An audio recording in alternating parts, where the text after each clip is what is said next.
এখন অনেকটা নিঃশ্বাস নিতে পারছি মনে হচ্ছে। চারিদিকে সবকিছু দেখে একটা খুশি আসছে। মানে আমরা কোথায় ছিলাম? আমি ভাবি আমাদের পশ্চিমবঙ্গে এত টাকা ছিল। শপথ গ্রহণের দিন আপনাকে মঞ্চে দেখা গেছিল। যেটা জিজ্ঞেস করবো দিদি, সেটা কি শুধুই সৌজন্য বিনিময় নাকি না, পার্টির মানে? ভালোবেসে গেছি। পরিবর্তন তো এসছে, সুতরাং সেইটা বলবো, এই পরিবর্তনটা যেন শুধু ভালোর দিকে, এই পরিবর্তনটা যেন এগোয়। সরকার এসছে কতটা আশাবাদী? এখন অব্দি তো সবকিছু ভালো দেখছি, এবং আমি আশা রাখছি ভালো মানুষ হওয়ার শিক্ষা, সেইটা হলে ধীরে ধীরে ধীরে ধীরে ভালো হবে। পরের প্রজন্মকে কি কোথায় রেখে যাচ্ছি আমরা? মানুষ, প্রত্যেক মানুষ মনে হয় একটা মুখোশ করে রয়েছে, ভেতরটা একরকম বাইরেটা একরকম। একটা পিঞ্জর হচ্ছে জেলখানার মতো, আবার আরেকটা পিঞ্জর হচ্ছে সেই পিঞ্জরে, সেই পিঞ্জরটা যদি ভালোবাসার পিঞ্জর হয়, তাহলে আমি বলবো যে সেই পিঞ্জরে থাকাটা খুব ভালো।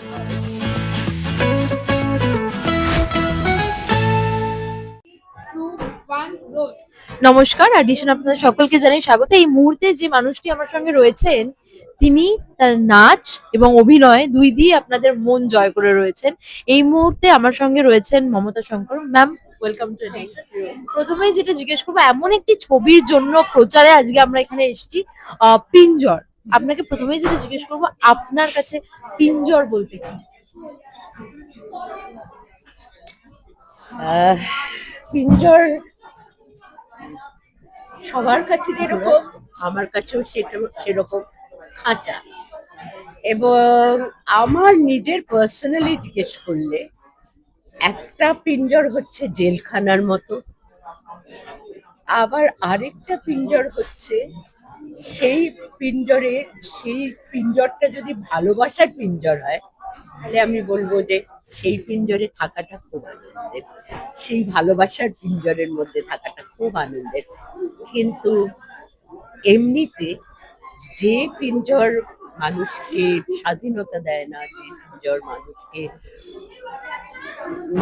মানুষকে আটকে রাখে, সেই পিঞ্জর কষ্টের। একদমই। এবং আজকে যেটা আমরা দেখলাম যে পায়রা ওড়ানো, এবং পায়রাগুলো কোথাও উড়তে ভুলে গেছে, সেই খাঁচাতেই আবার ফেরত আসা, সেই একটা বন্ধ পরিবেশে আবার ফেরত আসা, সেটাও তো কোথাও একটা মেন্টাল ট্রমা। একদম একদম একদম সেই রকম। আর মানে সত্যি, এইটাই হয়, মানে জন্তু জানোয়ারদেরও যেরকম আমরা খাঁচায় রেখে দিই, তারপরে তারা স্বাধীনতাটাকেও ভয় পায়। তো এতই অভ্যস্ত হয়ে যায় এই আটকে থাকাতে, তখন তারা বেরোতে ভয় পায়। তো এটা তো ওইটা হয়ে যায়, মানে চলতে চলতে চলতে একটা মানুষের একটা, মানে কি বলবো, ওটাকেই ভাবে ওটাই তাদের পৃথিবী, সেটাই পিঞ্জরটাই পৃথিবী। একদম। এবং সেই ক্ষেত্রে আমরা যেটা দেখলাম যে ইন্ডাস্ট্রির ক্ষেত্রেও সবার একটা কথা যে ভয় পেয়ে রয়েছি, ভয় পেয়ে রয়েছি।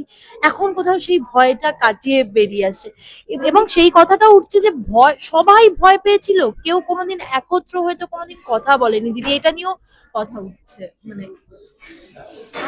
আমরা না, আমরা মানুষও অনেক পাল্টে গেছি, আমরা মানুষরা পাল্টে গেছি। আমরা এখন হ্যাঁ, মানুষ এখন বদলে গেছে। আমরা মানুষ, প্রত্যেক মানুষ মনে হয় একটা মুখোশ করে রয়েছে, ভেতরটা একরকম বাইরেটা একরকম। এইটা একটা ভীষণ একটা কেমন একটা, আমার কাছে, আমি যে মানুষটাকে চিনতাম বা আমি মানুষটাকে যেভাবে চিনি, তাকে যখন অন্য একটা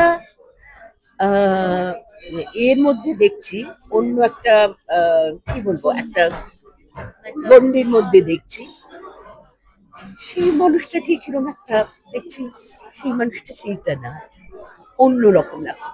এইটা আমার কাছে ভীষণ ভয়ের। কারণ আমি না কখনো, আমি কোনোদিন আমি নিজেকেও ওই রকম, আমার মনে হয় কি, আমি যা, আমি ভেতরে যা, আমি বাইরে তাই, আমি আলাদা হতে পারি না। তো যখন মানুষকে ওরকম দেখি এবং উম, সেটা আমি কেন জানি না নিতে পারি না।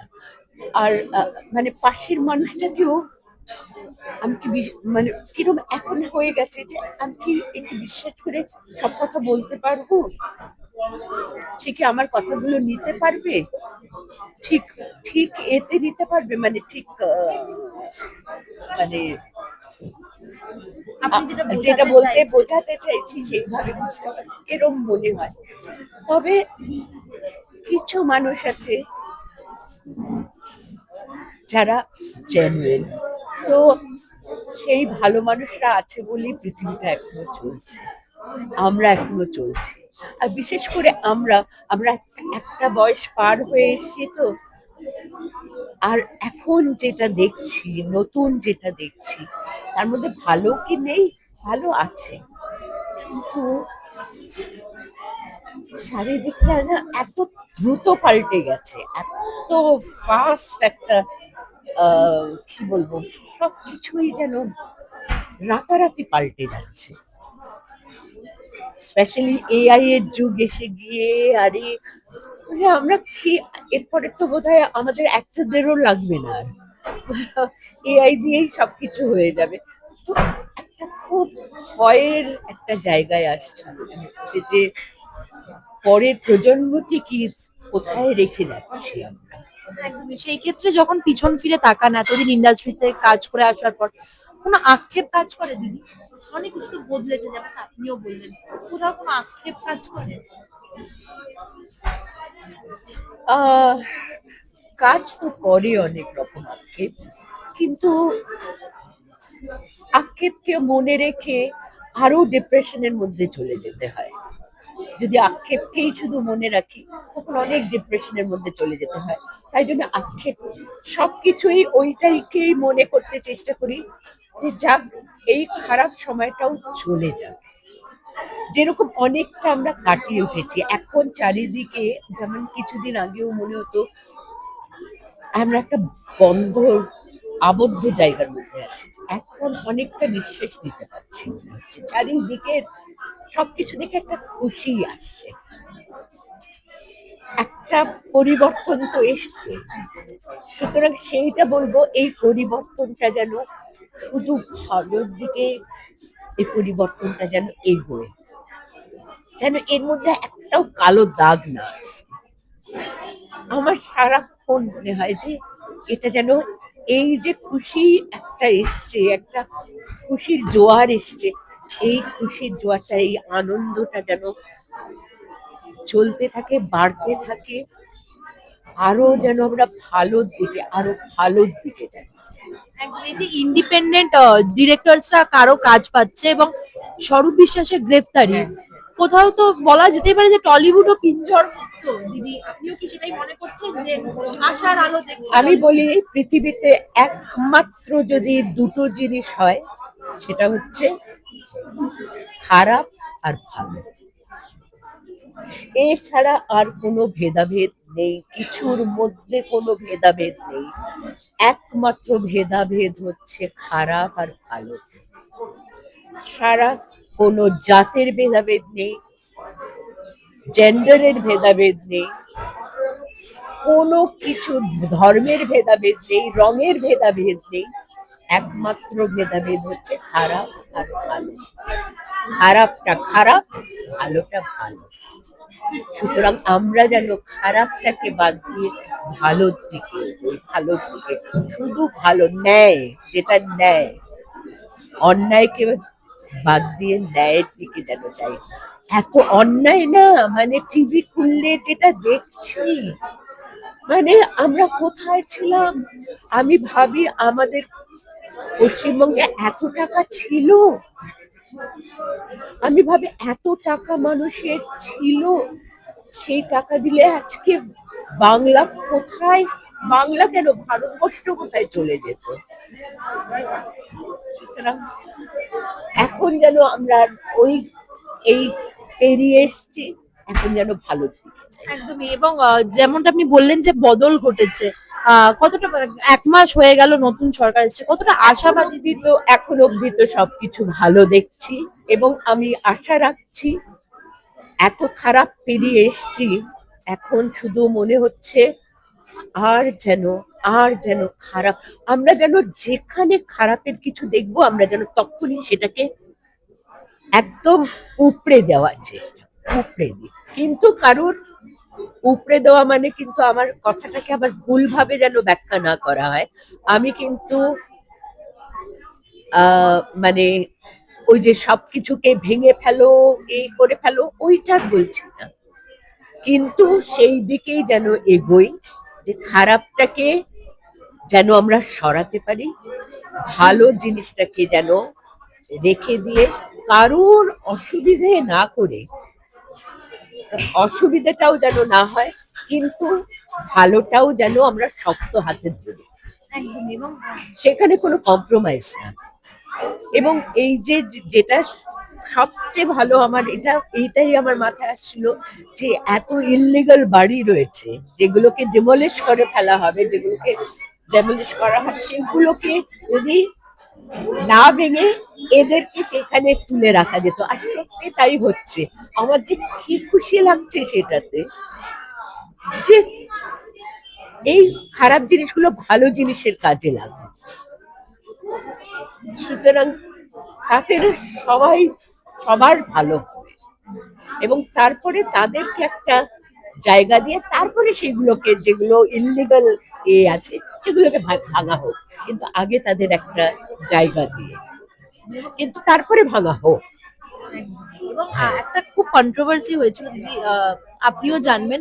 শপথ গ্রহণের দিন আপনাকে মঞ্চে দেখা গেছিল, যেটা জিজ্ঞেস করবো দিদি, সেটা কি শুধুই সৌজন্য বিনিময় নাকি পার্টি না, মানে? ভালোবেসে গেছি আমি, একেবারে ভালো। আমি প্রায় 2 কিলোমিটার হেঁটেছি রোদের মধ্যে, আমি আর পাচ্ছিলাম না সেদিন। ভাগ্যিস আমার সঙ্গে জিৎ ছিল, বুম্বা ছিল, মানে প্রসেনজিৎ ছিল, আর যিশু ছিল, এরা আমাকে নিয়ে এসছে, ভাগ্যিস ওরা আমার পাশে ছিল, নালে আমি জানি না, আমি কোথায় রাস্তায় বসে পড়তাম। কিন্তু অত কষ্টের মধ্যেও কোথায় একটা ভীষণ আনন্দ হচ্ছিল, মনে হচ্ছিল আমি নিঃশ্বাস নিতে পারছি। একদমই। সেক্ষেত্রে ভালো কাজ করলে আবার আপনাকে ডাকলে আপনি যাবেন? নিশ্চয়ই যাব, নিশ্চয়ই যাব।